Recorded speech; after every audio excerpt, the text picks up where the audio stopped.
Olá, caros graduandos do curso superior de Engenharia Mecânica do Campus Lages do Instituto Federal de Santa Catarina. Aqui, professor Tiago Meneghel, essa é a nossa disciplina de Administração para a Engenharia. Nós estamos tratando do histórico, da evolução da administração. E na videoaula de agora, nós vamos falar sobre a Escola das Relações Humanas. Por isso, convido vocês a caminharem comigo. Vamos lá?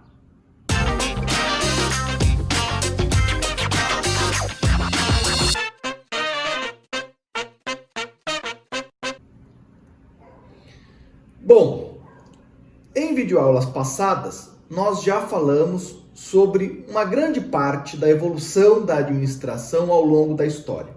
Já falamos, inclusive, do período pré-revolução industrial, Suméria, Grécia, Império Romano, período feudal e por aí vai. Depois nós nos concentramos na administração científica, que foi aí o grande salto em qualidade e estudo dos processos administrativos. Com base na administração científica, Ford criou a linha de montagem móvel e a produção em massa que revolucionou a indústria no mundo. Já vimos isso também. Inclusive, recomendamos aí o filme Tempos Modernos do Chaplin, que retrata justamente esse período da história. Bom, na videoaula de agora, nós vamos então tratar da Escola das Relações Humanas. Vocês perceberam que quando a gente falou de administração científica, ou mesmo quando nós tratamos da linha de montagem móvel, pouca importância se deu para o fator humano. Muita atenção se deu para o processo, para a tarefa, independentemente de quem realiza ela. Isso começa a mudar com a Escola das Relações Humanas. Essa Escola das Relações Humanas, ela iniciou devido a um experimento que ficou chamado como o experimento de Hawthorne. E ele tinha como objetivo explicar a influência do ambiente de trabalho sobre a produtividade dos trabalhadores. Então, no início de tudo, é importante entender que o experimento de Hawthorne não teve como objetivo criar a Escola das Relações Humanas. Ele tinha como objetivo ser mais um elemento, mais uma informação dentro da administração científica, dentro da linha de pensamento do Taylor. Ele queria identificar qual aspecto e medir e quantificar, uma coisa muito administração científica, qual o aspecto de influência do ambiente de trabalho sobre a produtividade dos trabalhadores.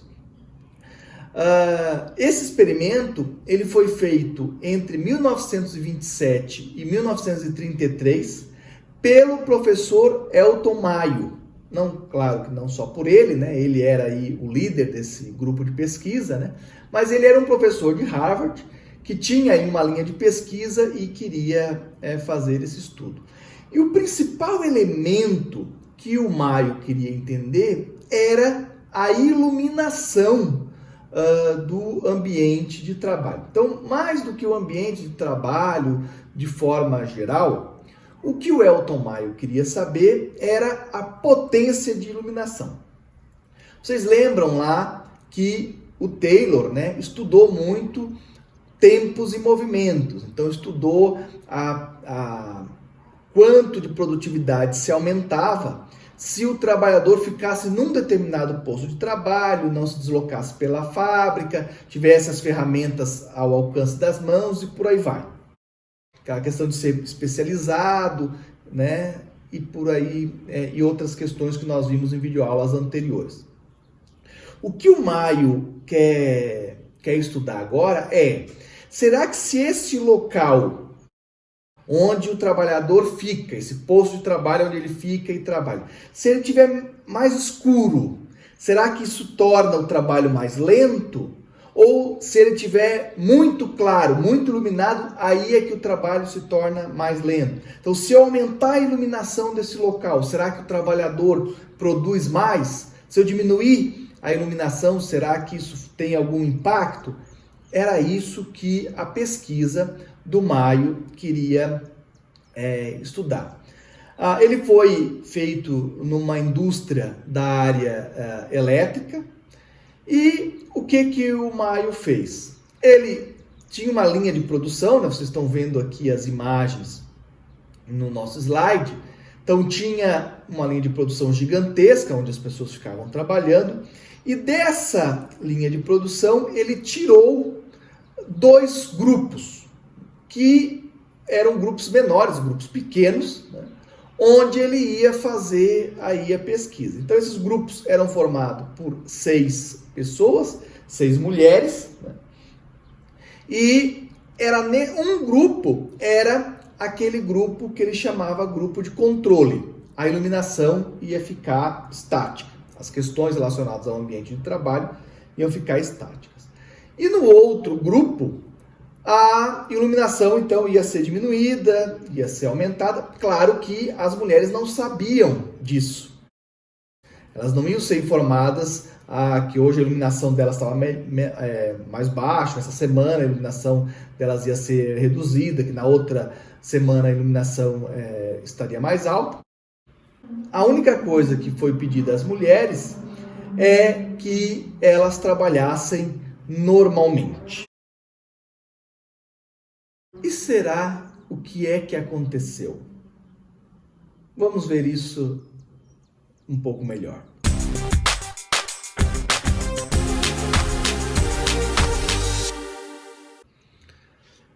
O que você acha?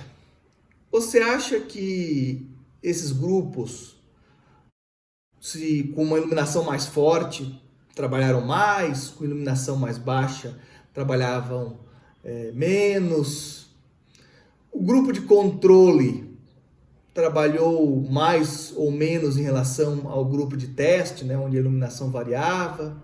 O que você acha sobre isso? Bom, a iluminação foi reduzida, né, e a produtividade do grupo de teste aumentou. E o grupo de controle também, em relação à produtividade da fábrica. Eles aumentaram a luminosidade e a produtividade continuou aumentando. E eles reduziram a iluminação e a produtividade continuou aumentando. E eles pararam de fazer testes com a luz, porque já não estavam mais entendendo o que estava acontecendo, e deram um bônus para elas, deram um kit alimentação, enfim, e a produtividade continuou aumentando. E aí eles tiraram o bônus, como algo assim, uma penalização, e a produtividade continuou alta, continuou aumentando, continuou alta. Inclusive quando uma das 5 faltava, ou uma das 6, incluindo a supervisora, faltava ao trabalho, as outras se esforçavam ainda mais para compensar aquela pessoa que estava faltando. E mesmo eles dizendo, não, trabalhem normalmente, a produtividade só aumentava, só aumentava. Independente se a luz aumentava, se a luz abaixava, independente se dava algum tipo de benefício, se tirava o benefício. Então, a única coisa que o Elton Maio descobriu é que a iluminação não tinha muita relação com a produtividade desses grupos pesquisados. Voltamos aqui. Essa foi aí a principal conclusão do Maio. Apesar da variação da iluminação, a produtividade dos grupos isolados era maior que o da fábrica. Mas por quê? Por isso que o estudo levou tantos anos. Porque o Maio tinha vindo aí da Escola da Administração Científica e ele queria fazer aquilo que propunha o Taylor: medir, definir e matematicamente determinar. O que ele queria ao final do estudo dele era dizer: se a iluminação está acima de uma potência tal, né, se a quantidade de lumens num determinado local é acima de tão, a produtividade aumenta. E se a iluminação está fraca, não sei o que, abaixo de tanto, a produtividade diminui. Esse é o objetivo dele. Só que ele viu que não é algo tão exato assim quando a gente trabalha com os seres humanos. E o que foi, então, que o Maio descobriu para justificar que a produtividade nesses grupos isolados era maior que na fábrica? Bom, os motivos, né, um deles era que as pessoas gostavam de trabalhar na sala de provas porque era divertido e a supervisão era branda, ao contrário da supervisão de controle rígida lá na fábrica, lá na sala de montagens convencional. Permitia ali se trabalhar com mais liberdade e menor ansiedade. Ali naquele grupo, as pessoas se conheciam, né? O supervisor conhecia cada pessoa, sabia que tinham filhos, conhecia a história, né? Tinha uma certa empatia entre as pessoas. Lá na fábrica, lá na linha de montagem convencional, eram muitos trabalhadores, né? Uma única chefia que tinha pouco relacionamento com as pessoas, então a supervisão era muito mais rígida, muito mais impessoal. Motivo complementar: não havia então temor do supervisor, pois ele funcionava como um orientador. Lá na fábrica, na grande fábrica, o supervisor era aquela pessoa que cobrava, que criticava, que só gerava uma pressão negativa em cima dos colaboradores. Aqui não, aqui ele era um orientador, era uma pessoa cordial, né, que queria o bem daquele grupo. Ainda outro motivo: houve, e talvez um dos principais, houve um desenvolvimento social do grupo experimental. Essas 6 moças, 5 na linha de montagem e uma supervisora, fizeram amizades entre si e tornaram-se uma equipe. E aí surge toda essa linha de pensamento da importância de se ter uma equipe, da importância de criar sinergia, né? De que 2 cabeças pensam melhor do que uma, de que se você tem 3 trabalhadores isolados, eles vão ter uma produtividade. Se você junta os 3 em sinergia, em equipe, eles vão produzir mais do que apenas os 3 isolados. Então, todos esses conceitos começam a aparecer. E aqui, por exemplo, justifica aquela informação de que quando uma trabalhadora faltava, a produtividade não caía. As outras se esforçavam ainda mais naquele dia para manter a produtividade alta. Por quê? Apesar de que era dito para elas manter a produtividade trabalhando normalmente, elas entendiam que aumentar a produtividade, produzir mais, era algo positivo e que ia manter aquele grupo unido, que ninguém ia ser substituído, que ninguém ia ser mandado embora, né? Quando uma faltava porque o filho ficou doente, quando teve algum problema, devido à amizade que foi criada entre elas, elas não queriam que aquela pessoa fosse penalizada. Então, por causa disso, elas aumentavam a produtividade para que essa falta daquela pessoa não fosse percebida, a princípio, e que a pessoa não fosse penalizada. Penalizado aqui seria retornar para a fábrica, né? O grupo desenvolveu objetivos comuns, como de aumentar o ritmo de produção, embora fosse solicitado trabalhar normalmente. Esse é um outro resultado bem importante dos estudos de Maio. Quando você não tem uma equipe formada, cada um faz apenas aquilo que lhe é atribuído especificamente. Então, lá na fábrica, se a pessoa tinha que fazer uma determinada quantidade de produção, ela ia fazer exatamente até aquilo ou o mínimo possível.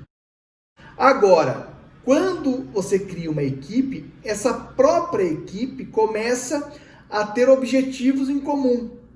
Começa um indivíduo motiva ou traz motivos, né, que podem motivar os outros membros da equipe.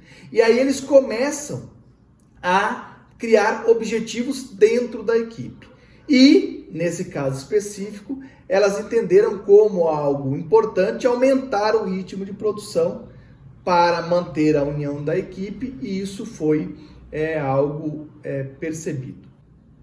Então, para finalizar essas questões, vamos falar sobre tudo isso que nós vimos, olhando isso um pouco melhor.